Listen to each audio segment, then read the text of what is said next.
recently I've been getting several messages from you guys regarding the financial implication, how much is required to study in India in 2024.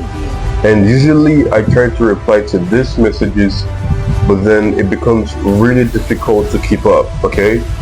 So that's why I've decided to make this video so that if you have such question, or if you have a similar question, this video can help you understand better, okay? It can help you understand how much you need, from tuition fees to accommodation to flight tickets to the visa fees and all the fees required to get the visa required document. All of that would be covered in this video, and I promise to be straight to the point. So let's get started. I've written down some very important points in my note today so that I would be able to remember everything and I wouldn't lose sight of the most important thing, okay? So if you see me looking down, you just know that I'm looking down at my notes. The question is, how much do you need to study abroad in India in 2024? And to answer that question, we have several things to consider. We have to consider the application fees to the university. Are there any application fees? And then after getting admission, what's the tuition deposit required before you apply for your visa? Okay? And after that, we'd also consider how much is the visa? How much do you pay to the embassy? But before then, we'd consider the documents needed to apply for the visa. Okay? What documents do you need and how much do you need to get those documents? For this video, since we're talking about the monetary aspect, we'll focus on how much is required to get this document before you apply for your visa. Okay, and after that we'll talk about the visa fee, and after the visa fee we'll talk about the flight fee. Okay, and after the flight fee we'll talk about the accommodation in India. What is the application fee required to apply to an Indian university as an international student? Now listen, the answer is $0. I have been helping people apply to study in India since 2021, and up until date, no university would require you to pay any application fee to study in India, which I think is quite cool. Compared to other countries like America, UK, Canada, or the European countries, India does not charge you an application fee. It's completely free to apply.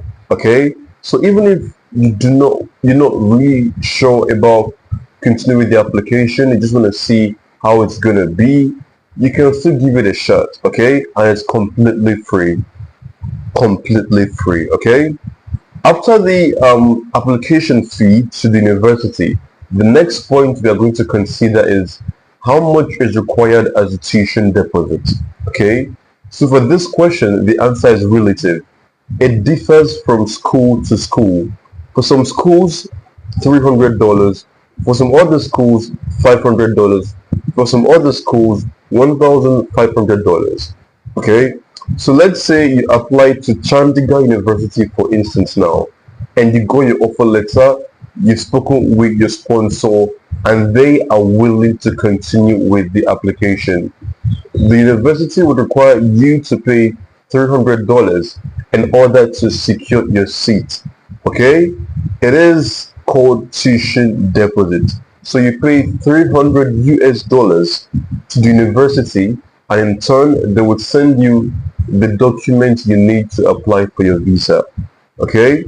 On the other hand, for Mawadi University, for instance, all they need you to pay is $500. When you pay them $500 as tuition deposit, which is also part of the tuition fees, they will send you the documents you need to apply for your visa.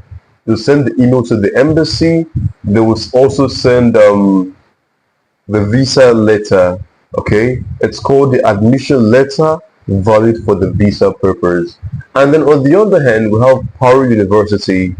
If you decide to continue with the application, they would require you to pay $1,500.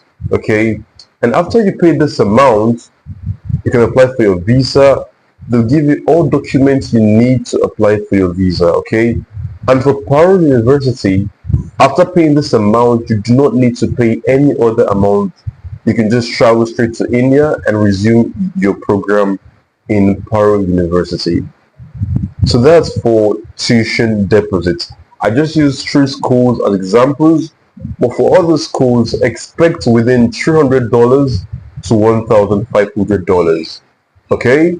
Moving on, the next thing we need to consider is the documents you need for your visa application. Okay? We've covered application fee, we've covered tuition deposits. Now, after getting this document for your visa application, you need to begin to gather all documents you need for your visa application. And for this part, I would just talk about the documents needed for Nigerians, okay? And in another video, I'll talk about for other nationalities. So just bear with me if you're not Nigerian.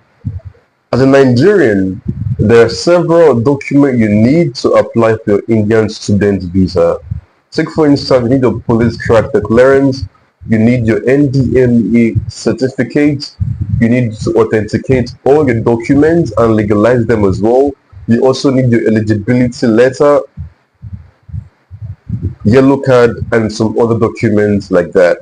In another video, I'll be listing out all the documents needed for the Indian student visa. Okay? Now, for each of these documents, the price varies. Okay? It varies based on different reasons. You are Nigerian, you know for sure how it is in Nigeria. You can either apply through the due process or express. Okay? So let's say for instance now you do not have an international passport and you want to get an international passport. You can apply for due process or express.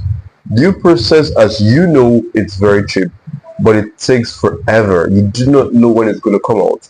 Express, on the other hand, is you paying an additional amount in addition to the base fee, just to make sure you get your documents within time. Okay? And for international passports, it's also similar to all the documents as well, like your NDLEA, for instance. Now, when you're trying to apply to study in India, you need to prove to the embassy that you've not been held liable or you've not been held in custody for any drug-related issue. Okay, that's where the National Drug Law Enforcement Agency certificate comes into play. You need to get this document to apply for your student visa.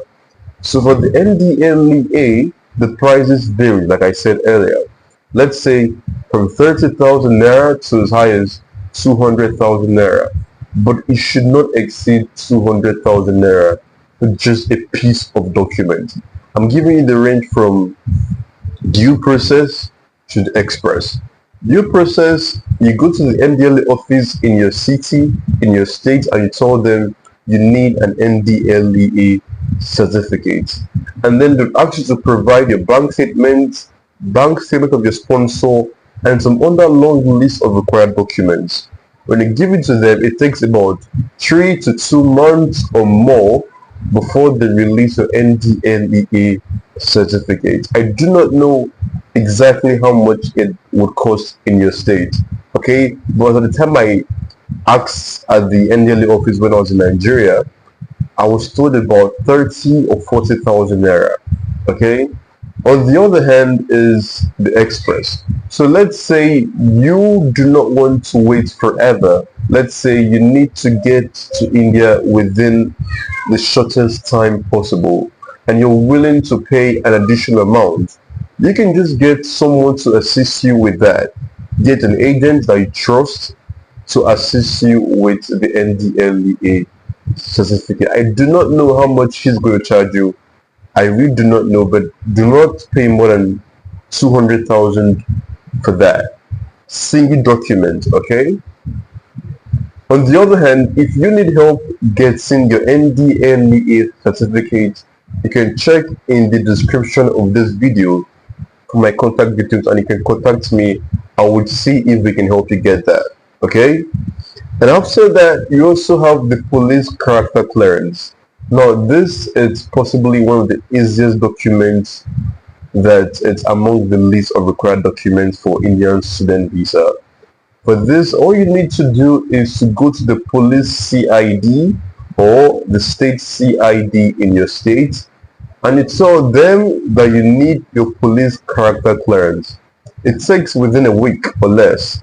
Okay, and at the time I did mine, it cost 10,000 naira. I do not know how much it costs today because I've heard there's a lot of inflation in Nigeria. Go to your state and ask them how much it is, and they're going to tell you. On the other hand, if you need someone to help you get this done, it should not be more than 50,000 naira. Please, don't let them use you. I beg, I beg.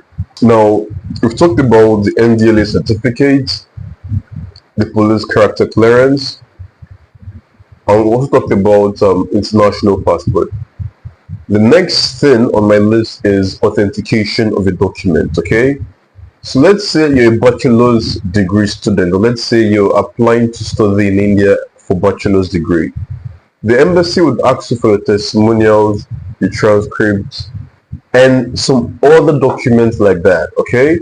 Now, this document, you need to authenticate them at the Ministry of Education and the Ministry of Foreign Affairs, okay?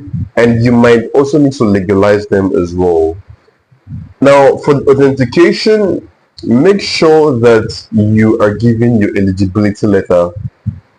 The Federal Ministry of Education in Abuja needs to write this document that says that this student is eligible to study abroad in India. Okay? For the authentication, it's very straightforward, it's very easy. For those living in Abuja, it's extremely easy. All you need to do is to go to the Federal Ministry of Education in Abuja, go to the office with all your documents, and you tell them, I need to study abroad, okay? Can you authenticate these documents for me? And listen, it cost about 2,000 naira per document. As at the time I did mine, I do not know for now, okay? For now, I spoke with my guy. He said it's about 5,000 to 10,000 naira, okay? So just budget within that range per document. It should not be more than that per document.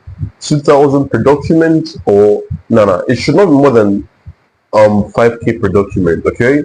But I might be wrong, okay? But just you can just check the description of this video and contact me, and I'll give you the exact rate at the time of applying. Okay? Now listen. You go to the Federal Ministry of Education and you tell them you need to authenticate your document. They help you to do that, and after that you take them again and go to the Federal Ministry of Foreign Affairs. When you get there, you tell them you need to authenticate these documents, and there are other documents as well that you need to go along with to these foreign affairs. When you get there, they will help you get that done, and after that you can take this document to the embassy. This authentication is literally a stamp or a signature in most cases. Okay? If you need help with this, check the description and contact us. I would see if we can help you. Okay? And